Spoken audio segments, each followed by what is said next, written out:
Shot in front of a live audience at Margarita Republic, it's Shots from the Bench. And now your hosts, Bob Wiltman and Bob Murphy. Good afternoon, everybody, and welcome to another edition of Shots from the Bench. It's only sports talk, and of course, all opinions are both fabulous and flawed. I'm Bob Wiltman. My partner is Bob Murphy. Greg Malinzuk's behind the scenes, working the cameras and keeping the sanities. We're here at Margarita Republic in the beautiful Spanish Springs section of the Villages. That's the Margarita Republic, where the food, fellowship, and fun are always seated first. We got a new day here. We're going to be here every Sunday afternoon from 2 to 3. So come on in, over, around. Come see us every Sunday from 2 to 3. We are going to be here at Margarita Republic like we always are. And remember, you will be seeing the only sports talk show in the Villages. And that being said, partner, before we get into a recap of yesterday's football action, I'm watching the screen right here, and the Seattle Seahawks, I don't think have shown up yet, have they? It's a total decimation right now. They're going in for more. They're up 24-0. Right. Two interceptions by Russell Wilson. We'll get back to the game, but right now it's not much to watch. It's not pretty unless you're a big Carolina fan, which is fine, but they're getting stuffed there. But right now it's 24-0. They're going in. So let's talk a little bit yesterday's games, because I thought they were both very, very interesting games, both very good games. Probably the greatest game I've ever seen in a playoff game. Well, let's talk about the Packers and the Cardinals, Absolutely. since that's the one I think everybody stayed up late and tuned into. And well, give me your thoughts on it, and I'll give you mine. But I was glued to the set for the whole game, and I'm glad I stayed. First half was a defensive struggle. Both teams, neither one could move the ball. Both defenses played great. 7-6 in favor of the Cardinals. First half, Packers score first, go up, get the first touchdown of the game, go up 13-7, and here we go. We're off to the races now. Now, what's Carolina going to do? Pretty much stayed that way until I get into the fourth quarter. Then things got kind of crazy. Well, it got crazy, but it got crazy and fun to watch. But I'll tell you, I've never seen anything like that. I've seen some deflected passes, and I've seen a couple back-to-back Hail Marys. Is something you're not going to see too often. Yeah. And that's basically what you saw there, was a 4th and 20 out of the end zone where he just chucked it down the field and hit the guy in stride. Right. And then, doggone if he didn't pull it off again. But he found a little time and just threw a rainbow, and by golly, he pulled it off. Right. So, Arizona got they were losing 13-10, and then Arizona was moving the ball down, and they got on a deflection. Remember, on a deflection, saw it. Yeah. They score and go up 17-13. Yep. 17-13. So, sets the stage for. Well, you figure it's not the Packers' night when that happened, and then they got up 7, right? Remember they went up another field. Yeah, another field goal. And so they're up 20-13. Here's where it got crazy. As they got late in the game. They had the Packers backed up to their 1 yard line. Yes. And it was 4th and 20 with a minute to go in the game, I guess, something like that. And think about this: 4th and 20 with a minute to go. And he was rattled from being all hit by all the linebackers and the safeties. Absolutely. Aaron Rodgers goes back to pass and whips the ball down, 61-yard gain. I couldn't believe it. Scrambles around, and you know what? And like I said, a defensive coach I'm not, but yep. I got to believe it. There's got to be a way you can stop a guy from getting behind you on a 61-yard pass pattern. But, hey, these things happen. If it happens once, it happens once. But twice in a row, I've never seen. I've never seen two Hail Marys back there. Well, I never saw we haven't gotten to that one yet. Yeah. Well, so he's down on the 40-yard line. Time winding down. Yeah. Literally the last play of the game. Goes back to pass. He's around. He's on their side of the field, and he whips it down. There's two defensive backs and one receiver jumping up for the ball, and guess who gets it? And wasn't it basically the same thing that happened fourth or 5 weeks ago? That's right. He threw it high and he threw it up the middle, and the guy basically backed right over the end zone and out-jumped the guys. And I thought, well, So now it's extra point. It's 20-20 going into overtime. So You- how you- how, you would how think- is Seattle? How is Arizona going to? You would think that Arizona would be very deflated after would having think. all that happen. You would Right. think. But au Probably- contraire, yeah. The first play, the very first play, a 75-yard reception to Fitzgerald. And Hall of Palmer Fame. deserves Definitely all going to the be a Hall of Famer. Palmer deserves all the credit on that too. And seriously, I thought he was in trouble and I thought he was wrapped up. Right. And he somehow bounced away from the pressure. Right. And Of course, if the first one that scores a touchdown wins the game, and Yeah. next play, or 2 plays later, a shovel pass to Larry Fitzgerald coming around from the edge. that was a great boom, call. Game over. That was a What great call. game. If Arians, I don't know who called that, but that was just what they needed. That was better than seeing Russell Wilson throw a short yardage pass on the 1-yard line. Yeah, that was But, that was just a big finish. Definitely a classic. A I game thought- that I- we'll never forget. I thought the Packers were a tad unfortunate. I thought the Packers outplayed them, but I think that Arizona proved their mettle. I mean, The and Packers- Palmer proved himself to me because I was kind of down on him during the game. I thought he threw 3 or 4 passes. How that about the weren't- coin flip at overtime? Oh, I didn't see it. The even. first time I've ever seen a coin never flip. Oh, they didn't flip They it. shot it up in the air. It came down flat as a pancake. Oh, it didn't even bounce. And Aaron Rodgers said that didn't move. That didn't move. So they had to redo it again. Oh, I see. I totally missed that. Yeah. So they had to redo it. Had you ever seen that before? Never. I've never seen a coin never flip. Something was freaky about this game, I think. But pretty. Like I said, very, very, for the ones who stayed up and watched it, you scratched your heads, but you know what? You couldn't take your eyes off it because you just knew something goofy was going to happen or something. It had everything. I Yeah, mean, the it really Packers did. really got bad calls. They really did. Both teams did. But Both teams they did. Really I did. thought that they bore the brunt of them. Yeah, but Mm-hmm. once they got it tied up 2020 though, it's Well, this is what we're every supposed man to have, for himself. You know. We're supposed to have instant replay for it to correct these things, but You're right. it didn't You're right. work, didn't work out even with them. But The other game over the weekend was the Chiefs and the Patriots. yeah, and what a game that was. I was really looking forward to that game. You got a team on an 11-game winning streak, and you got Right. the Patriots with some of their good receivers back healthy. Absolutely. And I kind of thought the Chiefs might have something up their sleeve there, but to the Patriots' credit, the Patriots played a real solid football game. It just seems like the Chiefs got behind early, and Alex Smith was so, and Brady was Brady. Yeah. But eventually, the Patriots got up on them a little bit, and then they came back, and it became a good game. So it could have gone either way. But I'll tell you, actually in that game, the Patriots were up 14-6, I think it was, Right. third quarter. Yeah. And the running back Davis fumbled as they were moving the ball down to try and tie or get close to tying. No question. He coughed it up. It gave me an Adrian Peterson type of moment. I mean, I felt the same thing I felt last week when the Vikings were moving the ball. I remember that. On Yeah. Seattle. That cost them. And cost them. And then they come. And what does Tom Brady do? Takes them right down the opportunity, field. drove them right down the field to go up 21-6. Well, he's done it. He's done it for 17 years, so I figured he'd keep on doing it. And hey, good for him. But in truth, I don't think Davis is any Adrian Peterson. And fumbles will happen. But yeah, you would think in a game like that, you're really going to secure the football as best you can. But There was a moment late in that game where a deflected Brady pass was just missed.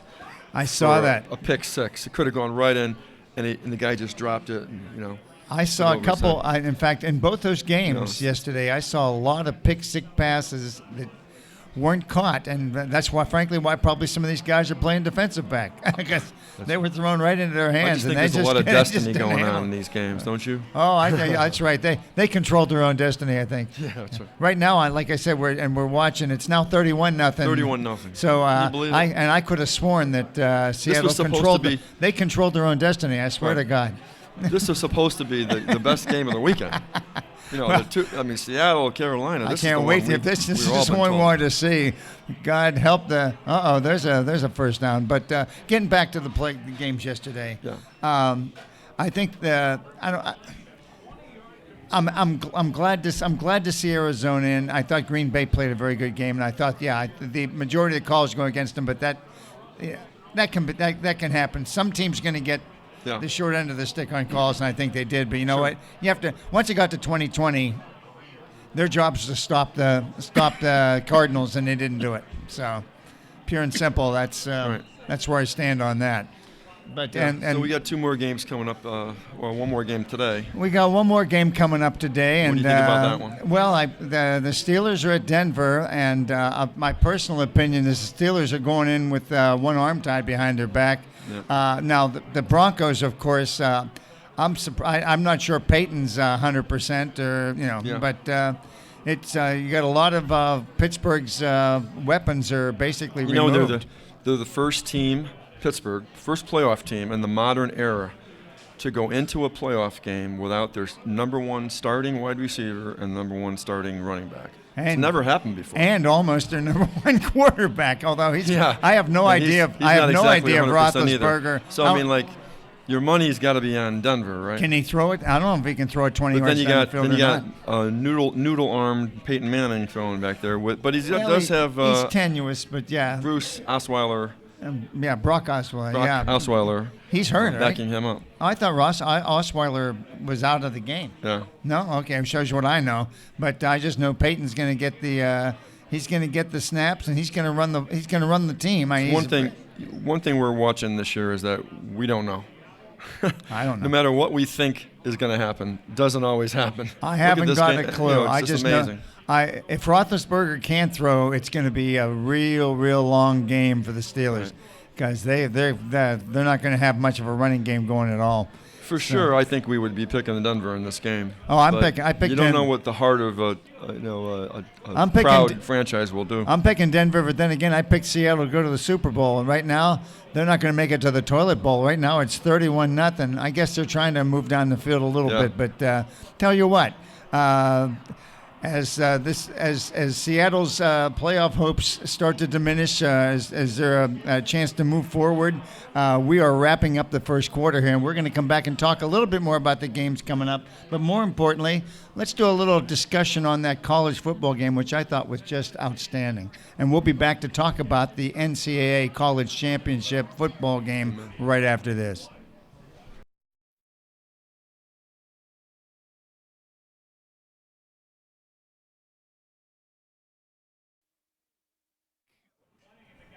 Okay, we're back with the second quarter of Shots from the Bench here from Margarita Republic in the beautiful Spanish Spring section of the Villages. That's Margarita Republic, where the food, fun, and fellowship are always seated first. And like I said before, just wrapping up what we were talking about, you got the Broncos probably pouncing on the Steelers this afternoon because the Steelers are basically punchless. But speaking of not being punchless, let's talk about 2 teams that had some great prolific offensive prowess, and that's the college football championship game between Alabama and Clemson.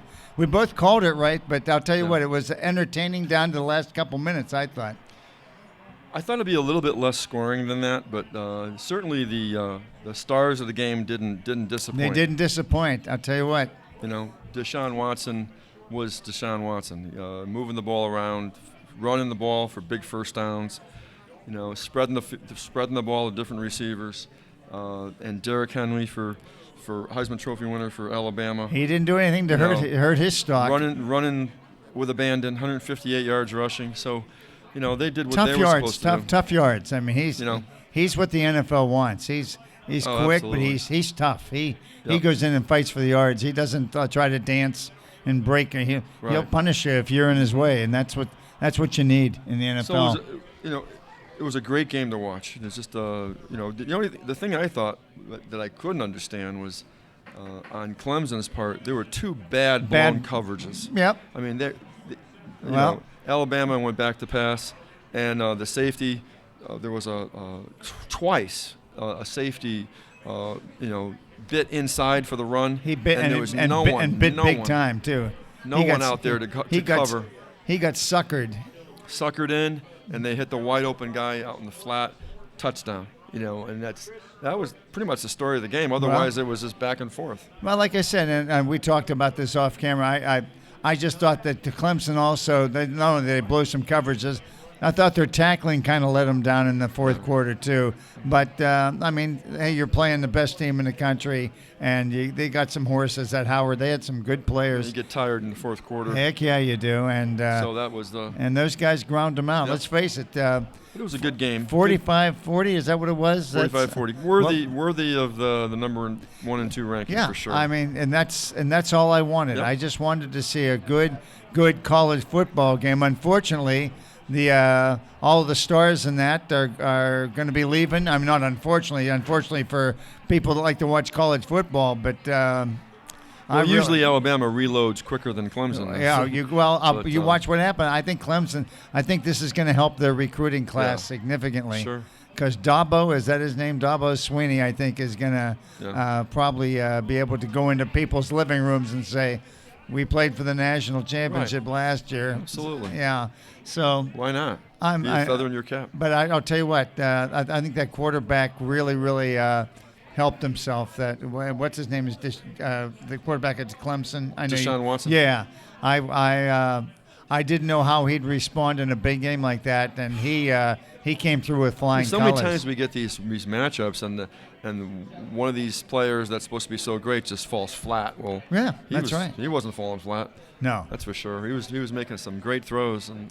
Well, he didn't fall flat. Big yardage. Like I said, it seems a long time in the past, but it was only last Monday night. But my hat's off to Alabama. I knew they were going to win just like you did, but I was rooting for Clemson, and I thought Clemson justified our faith. I thought they played a good football game. Sure. I don't feel as though the worst team won. I feel the best team won for sure. There's no question. I thought that all season long.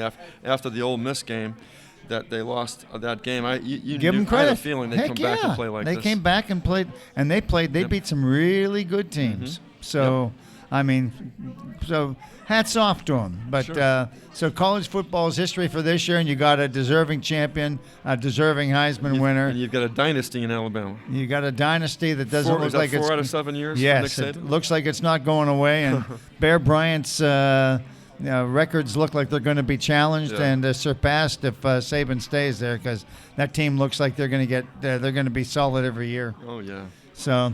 But that'll be wrapping that up. And like I said, I hate to throw this to you in the second quarter, but I know you've got some NBA stuff for us. And I've been watching more and more of the NBA, especially now since the elite teams are dropping a game here or there, although San Antonio continues to keep winning. And I'm just... they're inching closer to the Warriors. Run us down for the week, because like I said, I'm watching a lot of games more than I usually do. Well, in the Western Conference, of course, the Warriors are 37-3. They've lost 3 games now. Oh boy, they're in trouble. Wow. Collapsing. 3 games out of 40. Not too bad. Not too shabby. They're collapsing. Oh, that great ball moving team with Steph Curry and Draymond Green. They're talking about Draymond Green now as one of the best power forwards. Might be the best power forward in the NBA this year. Such a well-rounded game. When you got him and Curry together, passer. that's pretty stinking good. Defensively and passing, and he can score. Just an incredible compliment to that team. The Spurs, 35-6, going into this weekend. I'm just flabbergasted, because I don't know how they do. Obviously they're well coached. Obviously they got nothing but pros. Yep. But that's 35-6. LaMarcus Aldridge.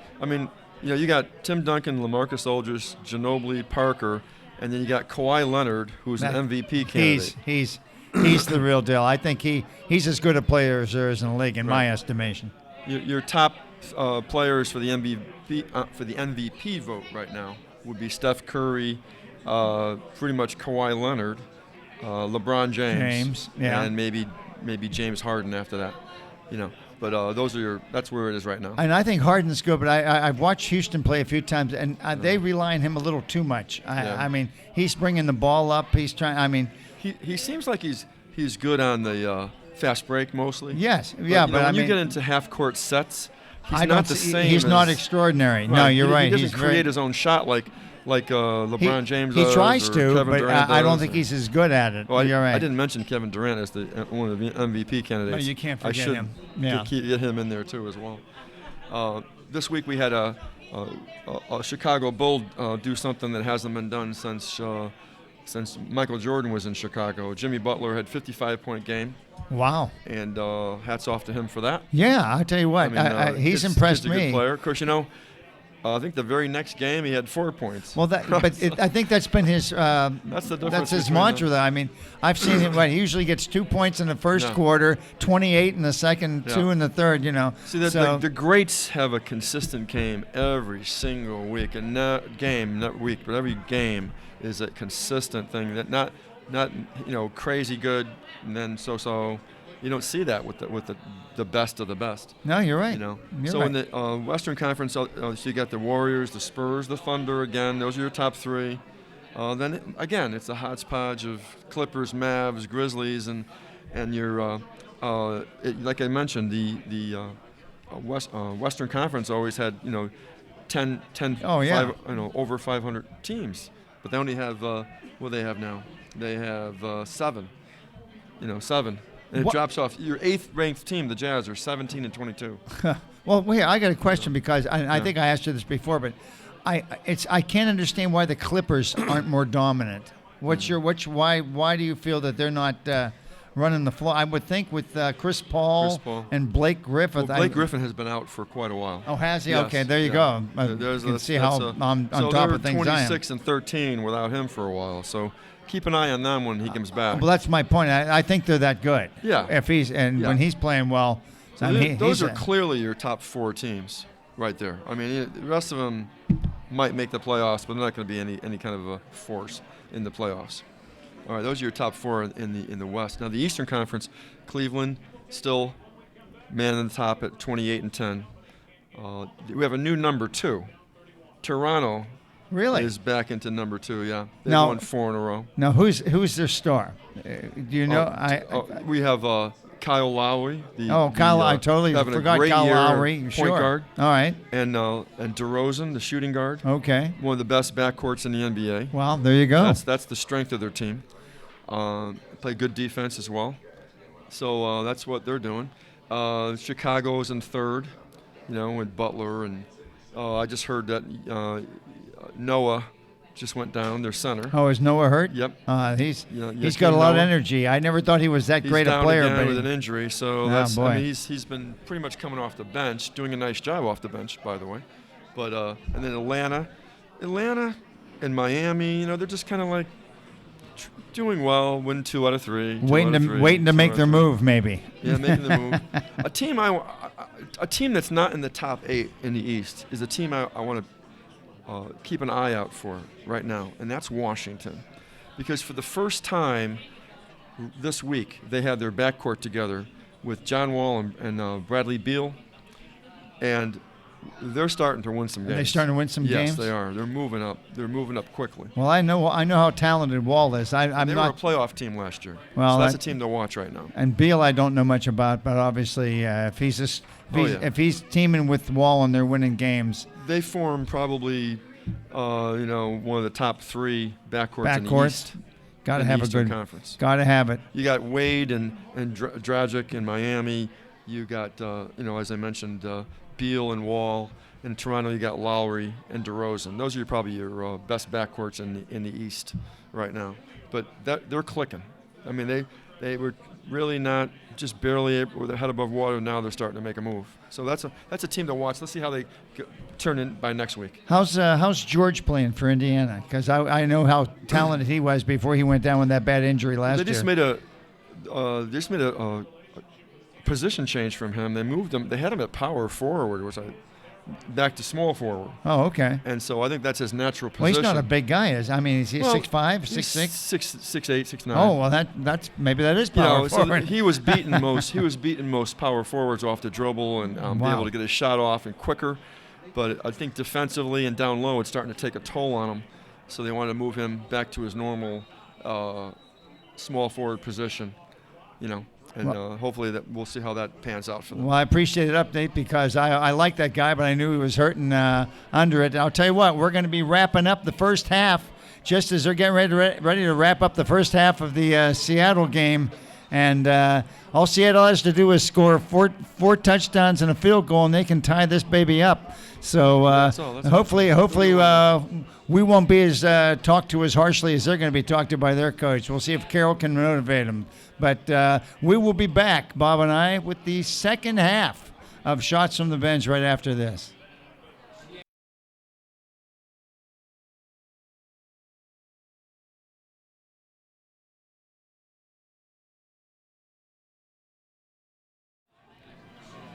Okay, we're back with the third quarter of Shots from the Bench. Coach Mangzuk talked to us and straightened us out. We've got our time management, clock management skills back in the saddle.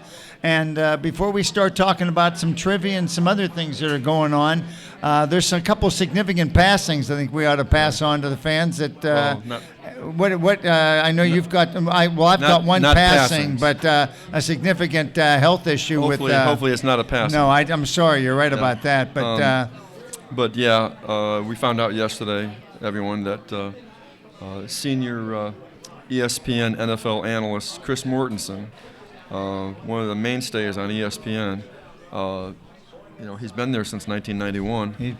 As long as I can remember, has stage 4 throat cancer. He was before he went to ESPN, he was a well-traveled, distinguished sports writer for many newspapers, I think highlighted by the Atlanta Journal-Constitution. Had a great career there as well. And so we just pray for him and his family at this time. Absolutely. And that's a tough battle he's going to be ahead of him. I don't know if people, but he was, and he was a very, very celebrated sports writer and journalist. And absolutely. I thought he always did an exceptional job on the TV and never tried to call attention to himself, but always had good coaching points and nice opinions. He always says the big story breaks. He's the one that gives it. Yes. Or there's something major going on with the NFL. He's the one that brings it down. So, again, we're just, So he's in our thoughts and prayers. In our thoughts and prayers, Chris Mortensen, and a passing of significance also, and obviously our thoughts and prayers go out to Ted Marchibroda's family. Now, Ted was 84, I believe, and Ted had, while he didn't have a very, very noteworthy professional football career, in fact, I think he was a backup quarterback for the Steelers, but he became a very, very significant coach. In fact, Ted, I was just, Greg just straightened me out on this, but Ted Marchibroda not only coached the Baltimore Colts, but he coached the Indianapolis Colts. And not only did he coach the Baltimore Colts, he coached the Baltimore Ravens. So he had some significant He was with them when they moved in the dark of the night down from Baltimore right. From Indianapolis to Baltimore. And so, he was their second-round quarterback. Ted Marchibroda, like I said, his career was checkered, but his coaching career was significant. And I'll tell you what I'd like to do. Like I said, thoughts and prayers out to Ted Marchibroda's family. Before we get into some highlights that are going to be going on this week in sports, wanted to throw out a couple trivia questions to my guests at the bar and in the restaurant, and let's see if anybody can come up with any answers to some of these trivia questions. And these trivia questions have to do with where these Hall of Fame football players played their last game in their career. What was the last team they played for? And we'll start out with 5 of them, but I want you to tell me what was the last team Joe Namath played for. I'd like to know the last team that Franco Harris played for, the last team that Johnny Unitas played for, the last team Jerry Rice played for, and the last team Charlie Joyner played for. Now those are all tough, but I'm going to be throwing those back out. We'll be talking about them to start the fourth quarter. But that's just some trivia questions, some things I want you to think about. And Bob, you've got some great information on some of the big events coming up this week in sports. What do you got for us? Tomorrow, Monday, is the first week of the Australian Open tennis tournament. It's a major. First major of the year. Big major of the year.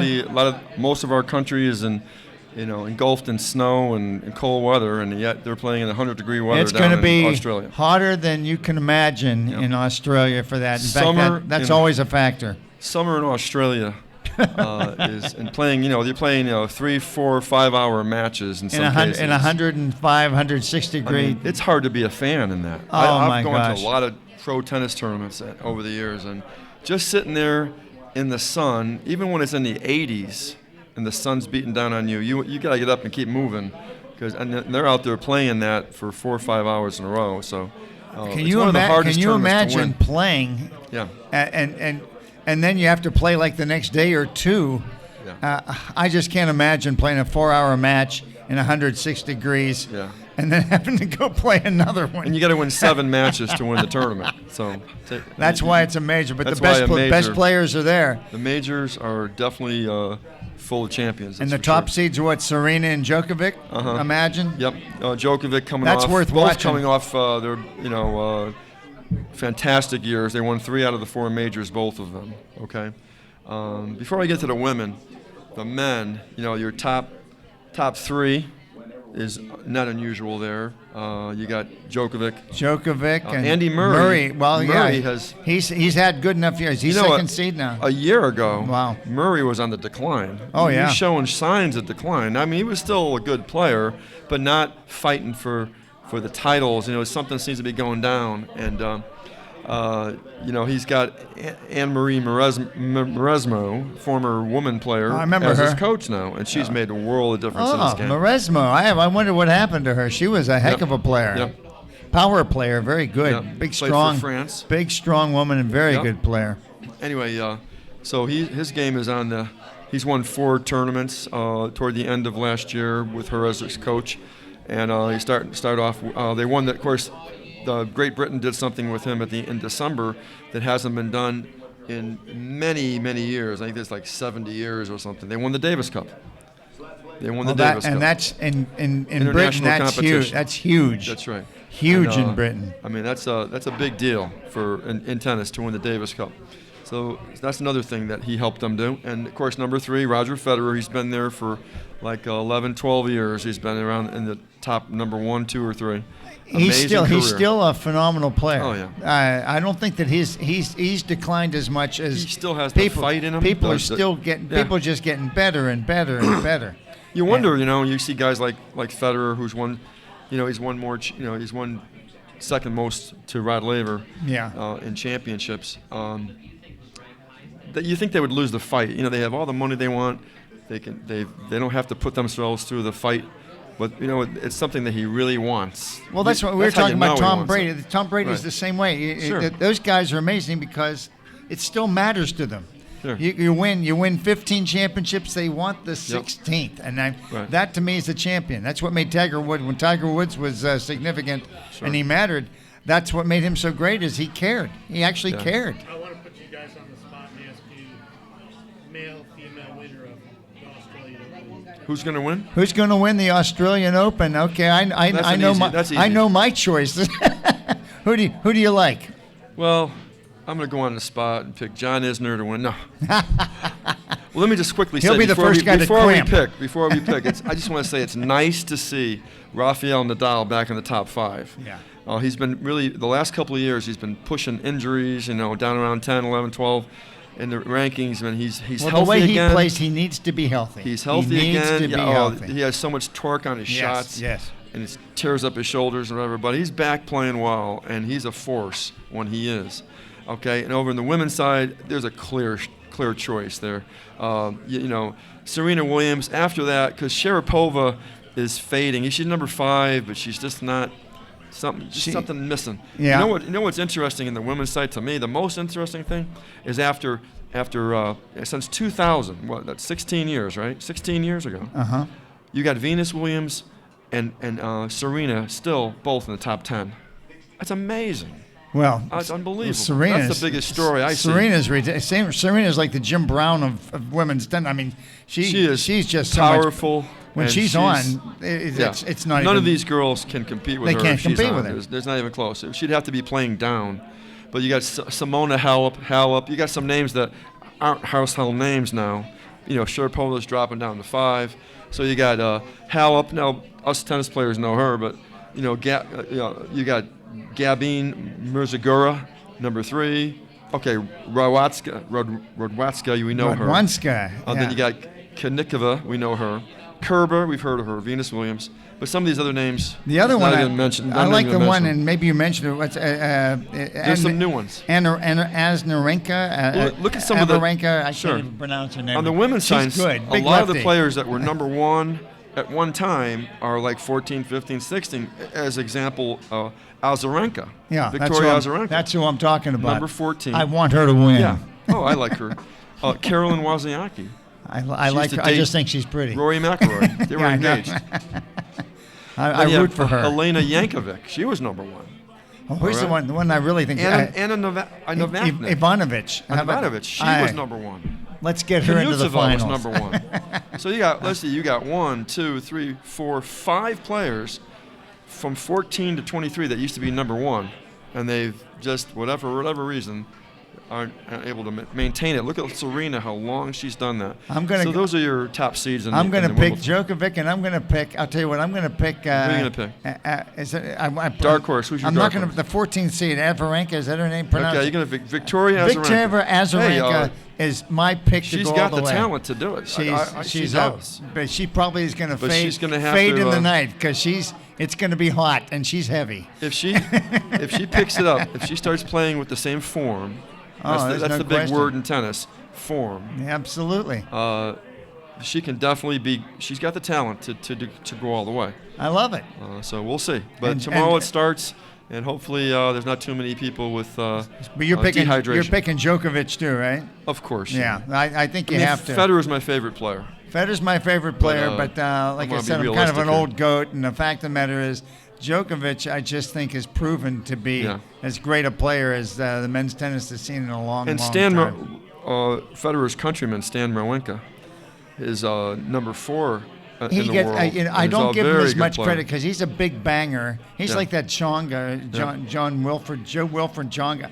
They just hit so many balls in and so many balls out, and I mean it's not a long match. They just pound the ball. I don't see any of these other guys. It's always possible they get into the semis or quarters or whatever, but I just don't see them breaking through. It's going to be Djokovic, Murray, Federer, maybe Wawrinka. We'll see. You heard it here first. That's our big picks. We're actually going out on a limb and saying Djokovic is probably going to win, and I'll bet Serena wins too. So that's. I love Djokovic because he has such a great personality. A lot of these guys do, but for so many years, he used to imitate. At the U.S. Open, he'd imitate Maria Sharapova and different players, and he has a great sense of humor. He's a clown prince. We'll come back and talk a little bit more about Djokovic, and we will be back for the fourth quarter where I got my rants all lined up, and I'm sure Bob will keep me under control right after this.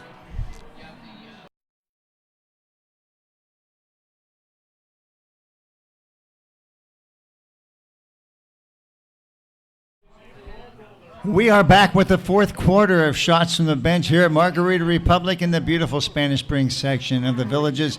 And just as Bob and I like to turn it on in the fourth quarter, we see that Seattle has finally scored. It's now 31-7, so those of you who left won't even know that they scored. But the fact is 31-7. They still have a long way to go to make a game of it, but hey, it's better than a poking out with a sharp stick. They're only down by 24. So they can work on that. But I've got some rants that I want to get into. And Bob, I had some information. Here's a little tidbit. We're following up on the Baseball Hall of Fame voting. But you got some information on Mike Piazza, and there's something significant with that. Well, Ken Griffey and Mike Piazza got in this past week. Right, week yeah. They're the two that made it. Yeah. That's right. And they're deservingly so. Of course, Ken Griffey was the number 1 overall pick in the Major League Baseball draft when he came out. But I thought it was interesting to mention that Mike Piazza was the 1,390th pick in the 1988 draft, which was in the 62nd round. I don't even know if they have a 62nd round anymore.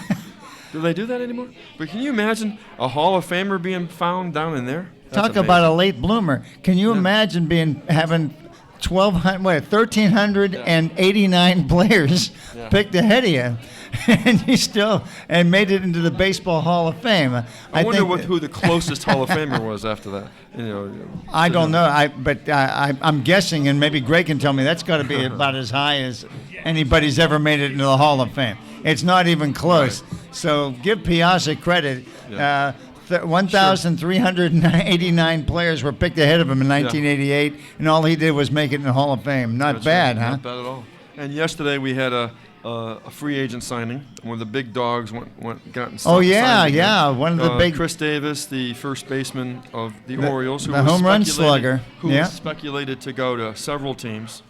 Wound up re-signing. He stayed with, put. Yeah. He stayed put with the Orioles. 7 years, $161 million. It's the largest deal in Orioles history, and the fourth largest deal for a first baseman in Major League history. I got to ask you, do you think he's worth it? Yeah. All right. See, because I don't get to see him play very much. 47 home runs is nothing. That's a lot of home runs. That's I nothing to can't slouch like I at. said, but like I And, said, I think Kingman did that once or twice, and I know he isn't yeah. worth it. It was an interesting process here that panned out. Yeah, that's true. Baltimore had offered him a previous deal, but he balked at it. So then he was then they offered Yoenis Cespedes Yeah. a deal, a 5-year, $90 million deal, and he hadn't taken it yet. And they said, and then the Davis camp went back to the Orioles and said, whoa, we'll take your deal, whatever it is, give us some other deal.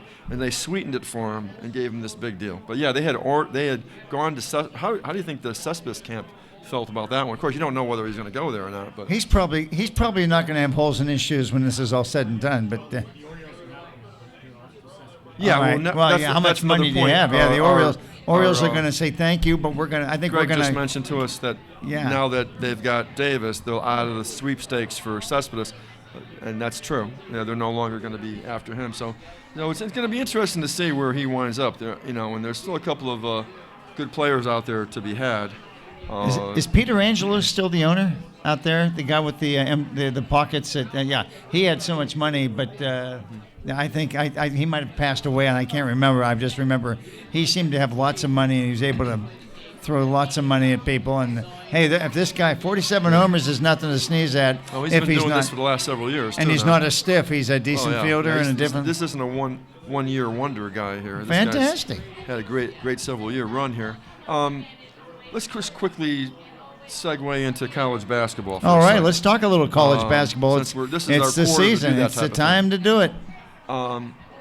We've got a lot of the top teams that have been playing this weekend. Number one, Kansas played yesterday against TCU. They're staying pretty close to the top the whole season. Oklahoma. They had a tough game yesterday, didn't they? Yes, they did. They played number 11, West Virginia. West Virginia is a team that most teams fear.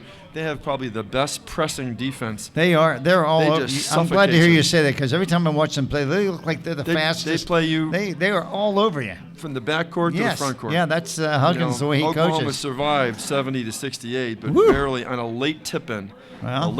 So Oklahoma, hats off to you, number 2 in the country. Yeah, that's West I actually Virginia. watched the Maryland Terrapins. What a great team they are. They played Ohio State, beat them 100-65. Oh my gosh, 100-65. They really look good. They're well balanced. There isn't a weakness on their starting five. That's a wipeout. Great shooters, great defenders. Also saw a little bit of the North Carolina NC State. That's a great rivalry. That's a heated rivalry. Oh my gosh, yeah. Although North Carolina has won like a million times in a row or something like that, they've really taken them. It hasn't been since the Jimmy Valvano days that NC State. They haven't quite gotten back into the.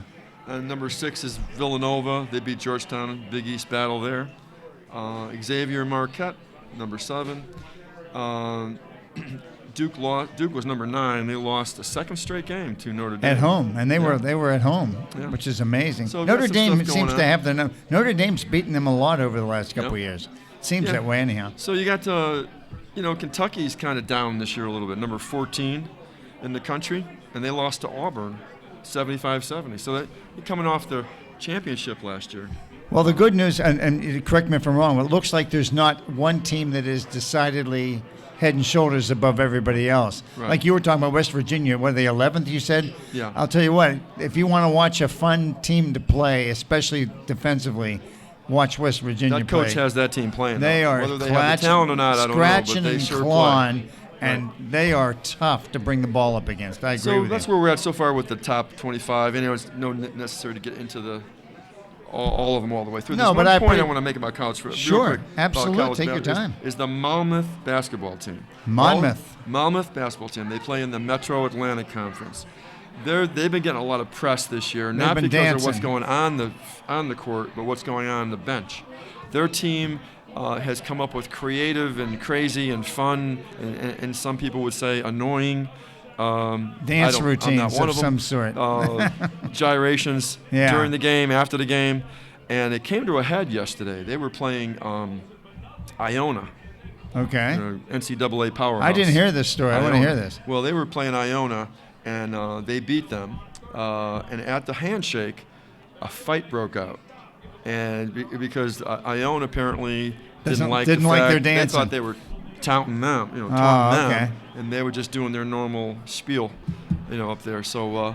What do you think about that? You think these kids, when you watch them, they're just having a bunch of fun. I mean, they're standing on their heads. I'm surprised the coach doesn't have them all have more poise than I that. don't have anything. I have no problem with the kids. I have a problem with if the coach thinks it's okay, then let them do it. I mean, it's kind of like the dancing in the NFL. Yes. Hey, if you I don't particularly like it, but if the coach doesn't mind it, and if you want us to stop celebrating the way we celebrate, then stop us from scoring and beat us in the game, right? So that's as simple. I think it's kind of fun to watch. Simple enough. They're kids. These aren't professionals. A lot of them are freshmen in high school But or the college. professionals do it too, and that's why the kids Right. do it. They emulate the Right. professionals. But I don't have. Like know- I said, where we disagree on that, it's hardly Yeah. nobody's right or wrong. And I totally sure. dislike it. You think it's fun? That's why Well, it's not like it- Monmouth they- is a losing team. They're having a very good year. They're 13-4. So when you're winning, you can kind of cut them a little bit more slack. But if they were losing and doing this, then I don't see there's no North way you can- Carolina do it, No. and that's my point. If Right. the No. coach didn't care, they'd do it. But No, the you coach- wouldn't see one of these top If you teams saw do it. North Carolina get up and start Right. dancing, I think they'd say, "Okay, that's enough." But that again, that's me. They've been given that leeway by the coach apparently to not Absolutely. jump on them. And Coach said, "Go ahead." it's just interesting to see it play out. Yeah. So Well, that's what's going on in college basketball. all right. What else you got going? Well, I'm just like I said. Let's do a couple. Let's talk about my trivia questions real fast, and we'll move on this. But Jerry Rice played his last game in 2004 for which team? Jerry Rice played for the Seattle Seahawks in 2004. Here's one that my partner knew, but I'm still going to throw this out. The last team that Joe Namath played for. Anybody can tell me the last? Scream it out. The Rams. We have a winner. That man is correct. Absolutely right. The I LA thought Rams. nobody was going to know that one. The How LA Rams, soon to be the LA Rams. how about Johnny Unitas? If you know everything, let's see what you know about Johnny Unitas. Who did he play for his last year? 1973. So somebody got it. I heard somebody. There's a winner right there. I thought these were going to be tough. You guys are handling. How about Franco Harris? No, he didn't play. Where'd he What was go? his last game? He went to His last Seattle. game. He played for the Seattle Seahawks. And finally, Charlie Joyner. Charlie Joyner. Charlie Joyner. In fact, you guys should be. This is. He played 10 years for this team. Chargers. It is the San Diego Chargers. Absolutely right. And my last trick question, which I didn't even throw at you, Larry Zonka, who Oh, he played for the New York Giants, and He's then right. the last year of his career, he went back and played for the Miami Dolphins. And if you're really good, you'll know in 1975 that after he left the Dolphins, he played for the Memphis Southmen in the United States Football League. That's world football. The World Football League. Absolutely. After I said that, I said, I'm wrong. You are exactly right. This guy knows it. This is... Crap, I'm going to have to turn over the microphone. Don't let this happen, Bob. Hey, we don't want your life story. You've already ruined my trivia game. That's okay. No, The prize is I'm gonna be like all the athletes now. I want his respect and I want an apology from him right now. Thank you. Okay, that's an insincere apology, but now you have to respect Bob and I. Not just me. You have to respect Bob. That's not easy. I know. I mean, and like I said, and Bob and I, while we don't control our own destiny now because the clock's running out for us, we do want to thank everybody again for making it here to Margarita Republic for another wonderful session of Shots from the Bench. Hopefully we'll see you next Sunday from 2 to 3. In the meantime, for Bob Murphy. And let's hope the Denver game is a better game than this game. Let's hope the Steelers-Denver game's a little better than this wipeout. But thanks again for coming, everybody, and we'll see you next week. Thank you.